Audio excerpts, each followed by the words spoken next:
Hello दोस्तों, नमस्कार, जय श्री राम, राधे राधे। आप सभी का हार्दिक स्वागत है आपके अपने यूट्यूब चैनल मैथ 10 में। आज हम पढ़ने वाले हैं कुछ प्रश्नों को जो कि शेष रह गए थे। इसके पहले हमने 9 क्वेश्चनों को हल कर लिया। आज क्वेश्चन नंबर 10 के लिए हल करते हैं। और हम पढ़ रहे हैं क्लास 10th की अरहंत प्रकाशन की बुक से चैप्टर नंबर 1 यूक्लिड विभाजन प्रमेय का, जो कि वास्तविक संख्याओं से। इसमें एक यूक्लिड विभाजन प्रमेय का नामक चैप्टर है या क्वेश्चन से मतलब रिलेटेड इसके क्वेश्चन है, तो इसको हल करते हैं। आइए देखो, 441, 567 तथा 693 में मासा ज्ञात करना है यूक्लिड विभाजन प्रमेयिका से। यूक्लिड विभाजन प्रमेयिका से महत्तम समवर्तक ही ज्ञात किया जाता है। आप लोगों को जैसे पता है, किताब में क्वेश्चन भी दिया गया, राइट। तो आज हम देखते हैं। देखो, इसमें सबसे पहले यदि दो संख्याओं का है तब तो किसी को कोई परेशानी। अगर 3 संख्याओं का है तो उसमें परेशानी होती है। कहते कैसे? 3 संख्याओं में बच्चा कंफ्यूज होता है किसका किस में भाग दें। तो इसमें अगर 3 संख्याएं दी है तो सबसे पहले जो छोटी संख्या होती है, जैसे इसमें 441 है, 567, उनके लिए क्रमानुसार लिखा जाता है, बढ़ते क्रम, राइट। फिर हम यहाँ पर बीच की संख्या से शुरुआत करते हैं। बीच की संख्या से शुरुआत करते हैं और बड़ी संख्या में भाग देते हैं। ओके, आप लोग देख पा रहे हैं यहाँ जो कि भाग दिया गया है, मैंने दिया है कि 693 यहाँ पर बड़ी संख्या और छोटी संख्या से भाग देंगे। 567 का अगर हम गुणा करेंगे एक बार प्लस के 126 यानी शेषफल बचेगा, राइट। तो अब जो शेषफल बचता है यहाँ पर जिससे फिर भाग दिया जाता है वो ये यहाँ की संख्या यहाँ लिखी जाती है, ये बात ध्यान रखना। और 126 से फिर गुणा किया जाएगा, यानी शेषफल से फिर गुणा किया जाता है। ओके, आप देख रहे हैं 126 से गुणा हम 4 बार करेंगे, फिर प्लस के शेषफल बचेगा, क्योंकि 126 से तो 4 बार गुणा करेंगे तो आएगा 504। कितना बचेगा? 504।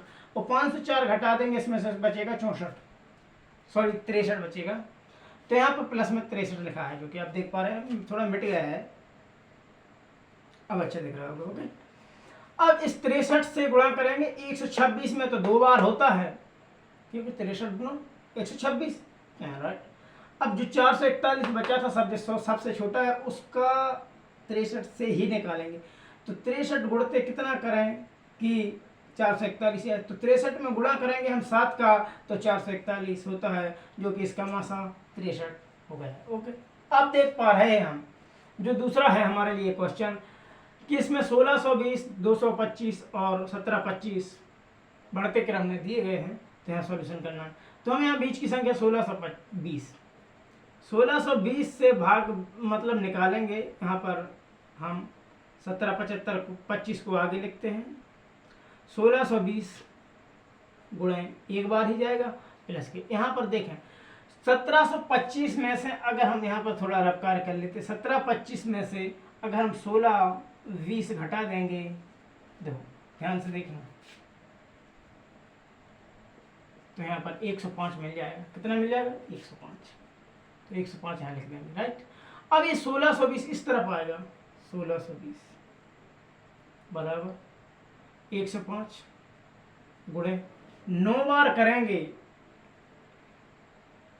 105 शेषफल बच रहा है। 10 बार करेंगे 10, ये तो थोड़ा गड़बड़ हो रहा है।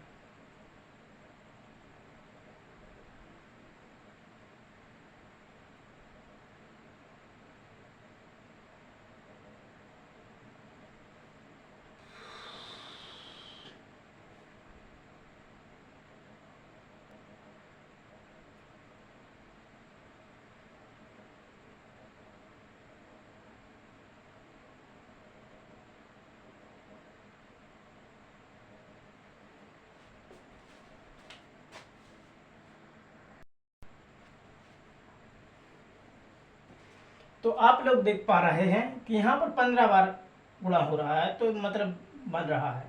Okay, right. यदि हम 15 बार गुणा करेंगे तो 1575 हो रहा है। 1575, 1620 में से अगर 1575 को हम घटा देंगे तो 45 शेष बचता है। तो मैंने जो कि 45 यहाँ पर लिखा है, राइट। अब यहाँ पर जिसका गुणा होता है आप जानते हैं कि वही आता है, तो 105 मैंने लिखा है, राइट। तो 45 गुणे 2 प्लस के 15, जो कि मैंने 45 दूनी 90 होता है प्लस के, ठीक। तो 45 को इस तरफ लिखेंगे आप। दो, मैंने कई बार कहा है कि जो यहाँ वाली संख्या को यहाँ आता है और शेषफल से गुणा किया जाता है, राइट। 45 15 गुणे 3 प्लस के 0 बच रहे हैं, यानी तो मासा 15, यहाँ यहाँ पर कोई परेशानी। अब 225 का देखते हैं, 15 से कितनी बार जा रहा है। आप जानते हैं कि 15 का वर्ग होता है 225, तो 15 बार जा रहा है, तो इसका मासा भी कितना होगा 15। यहाँ पर कोई परेशानी नहीं है आप लोगों को, आप देख सकते हैं। अब जो हमारा लास्ट और आखिरी क्वेश्चन बचा है वो है वह, आप देख रहे हैं थोड़ा मिटा रहा हूँ इसलिए थोड़ा भी लग रहा है। आप लोग 2x की स्पीड पर या 1.5 की स्पीड पर देख सकते हैं वीडियो को। वह बड़ी से बड़ी संख्या ज्ञात करो जिसके 546 तथा 764 में भाग करने पर शेषफल क्रमशः 6 और 8 प्राप्त हो। ओके, देखते हैं।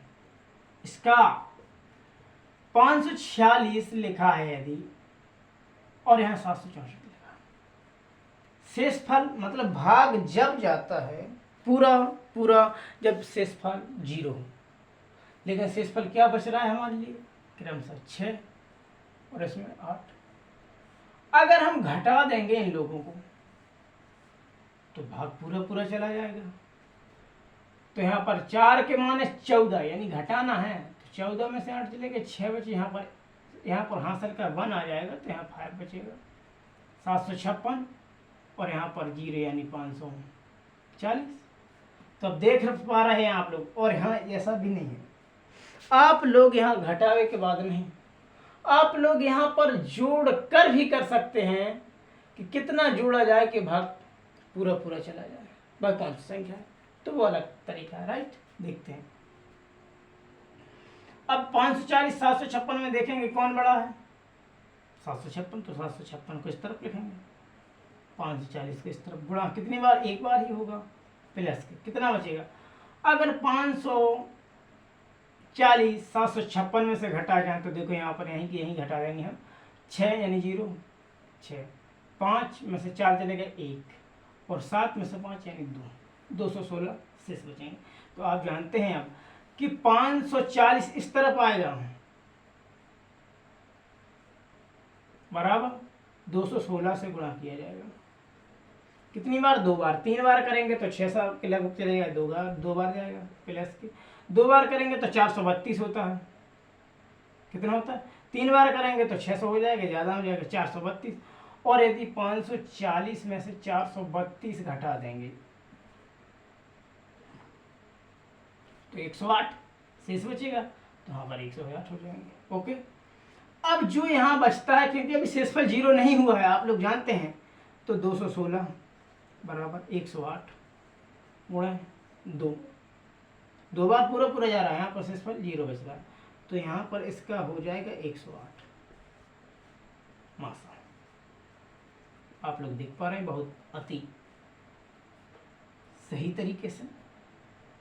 तो यहाँ पर थोड़ा जोड़ घटाना गुणा भाग का कॉन्सेप्ट है जो कि आप लोगों के लिए क्लियरली आना चाहिए, और इससे ज़्यादा कुछ नहीं है। मैंने यहीं पर, मैं चाहता तो कैलकुलेशन विदाउट कैलकुलेशन के भी लिख सकता था, कैसे कि अपने आप जस्ट किसी भी तरीक़ा से कर लेता, याद भी कर सकता था, लेकिन नहीं, यहाँ पर पता होना चाहिए कि किसका गुणा किसमें, इसीलिए मैं यहाँ पर सामने आपको करता हूँ, राइट।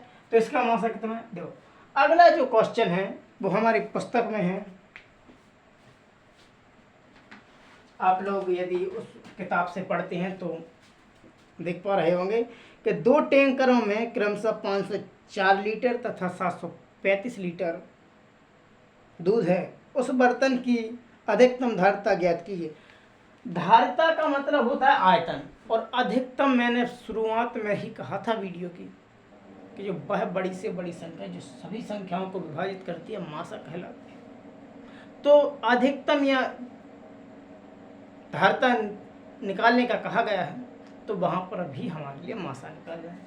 कितने का, 735 और 564। यही वह संख्या है, यही वे 2 संख्या हैं। आप लोग देख पा रहे होंगे किताब में, यदि आपके पास 504 है, यहाँ पर 504। तो जैसा इसे किया गया है यहाँ पर इन लोगों के लिए किया गया है सवालों को, ऐसा ही इसे करना है, और इसे कुछ अलग से नहीं करना। मैं हर एक वीडियो में कहता हूँ यदि आपका कॉन्सेप्ट क्लियर है तो कोई भी सवाल आपसे बन जाएगा, और यदि कॉन्सेप्ट क्लियर नहीं है तो आपसे कोई भी सरल से भी सरल सवाल नहीं बन पाएगा। और इसी तरीके से हमारे लिए छोटे क्लिप बाय क्लिप, छोटे छोटे टर्म से सीढ़ी बाय सीढ़ी आगे बढ़ना है। कोई भी व्यक्ति शुरुआत में ही छत को नहीं पा लेता है, वो सीढ़ी बाय सीढ़ी जाता है। इसलिए छोटा छोटा कंटेंट तैयार करता हूँ और आप लोगों के लिए अपलोड करता हूँ, तो आप लोग देख सकते हैं कि मेहनत तो लगती ही है। तो धन्यवाद, आज के लिए इतना ही, धन्यवाद।